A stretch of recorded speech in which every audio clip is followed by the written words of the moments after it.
In the last video, we predicted lockup. Now we close the loop. Log what the car actually did at the track, attach the data logger trace to the read reel slip and gear changes, compare runs side by side, and finally, back up all of it. Let's start at the track log page. A run starts with the essentials, the stuff off your time slip. Pick the vehicle and the date, then punch in the numbers.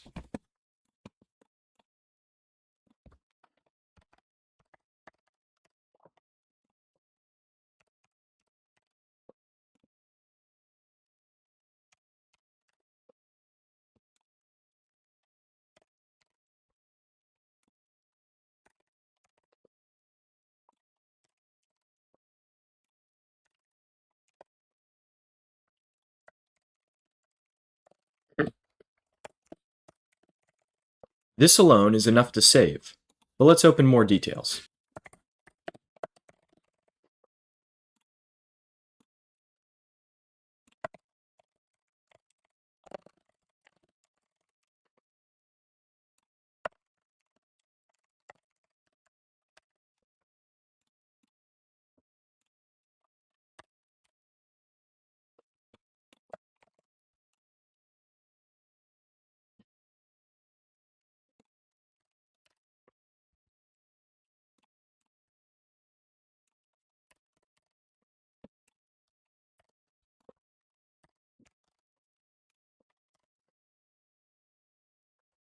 Now that I've saved the log, I have the option to go in and import a data log.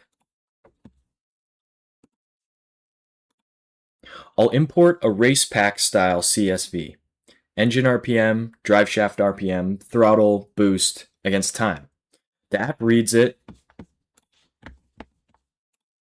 and then gives you this, the engine and drive shaft RPM on one chart. And from the gap between them, it computes clutch slip percentage and detects your gear changes automatically. Watch the slip line. It's huge at the hit and near 100%. Then it decays as the clutch takes and holds the lock. And these dashed lines are the gear changes the app found from your ratios. 1 to 2, 2 to 3, 3 to 4. This is your clutch's real behavior, straight off the pass. That's why the gear ratios on the vehicle matter. They're what turn the raw RPM into slip and gear detection. I'll drop in a run from the Mustang too, so we can see the different cars side by side.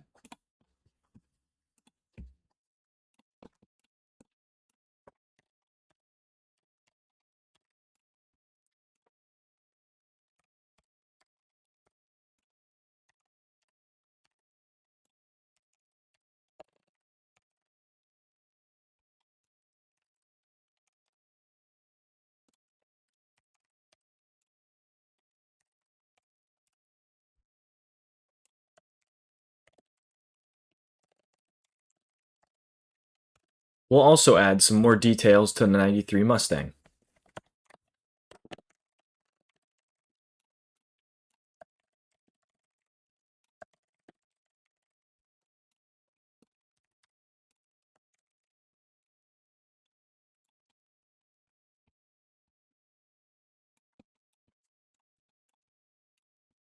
Now we can also go in and see the Mustang's data log.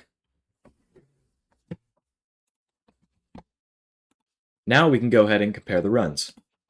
We'll select which passes we want to compare, and we can see the stats. The best number in each column lights up green. Then 3 charts, your splits side by side, the trap miles per hour, and the measured lockup RPM. You can see which pass was quicker, which trapped harder, and how the clutch behaved between them. In the left, you can filter by the vehicle, date range, and any other inputs if you have a full season. You've now got vehicles, setups, predictions, and runs with data logs. Let's protect it. Everything is stored locally on your machine. Nothing lives on our servers, so backups are on you, but they're easy to set up. Navigate to Settings and find the Data, Export, and Import card. Here, you can select all of your predictions, runs, and data, or specific vehicles. This will save in a JSON file that you can upload to a USB stick, a cloud folder, or wherever you choose. That one file is your whole logbook. To restore, you can choose to import, where you can pick a JSON and upload it back to your app. If you choose to export a specific vehicle, and say you wanted to re-upload that vehicle, you can make sure that your data is safe by either merging or replacing the data, which will show imported conflicts. Merge is the safe default. It adds what's new and skips anything else you already have, so it never overwrites your work. It replaces and overwrites matching rows with the files version. Use that when the incoming file is newer and correct.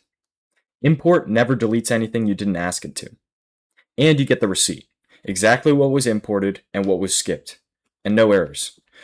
That's your safety net. Backup before you do a big change, and restore in seconds if you really need to. And that's the whole tool. To recap the series, Part 1 will help you install and activate your app. Part 2 will help you build your cars and run predictions, whether they're Titan or generic, and compare setups. And Part 3 will log real runs and read your data logs, while comparing passes and keeping all of that data backed up. Predict it, run it, log it, refine it. That's the loop that makes you faster. Questions or activation help can be found in email support in the settings. Thank you for watching.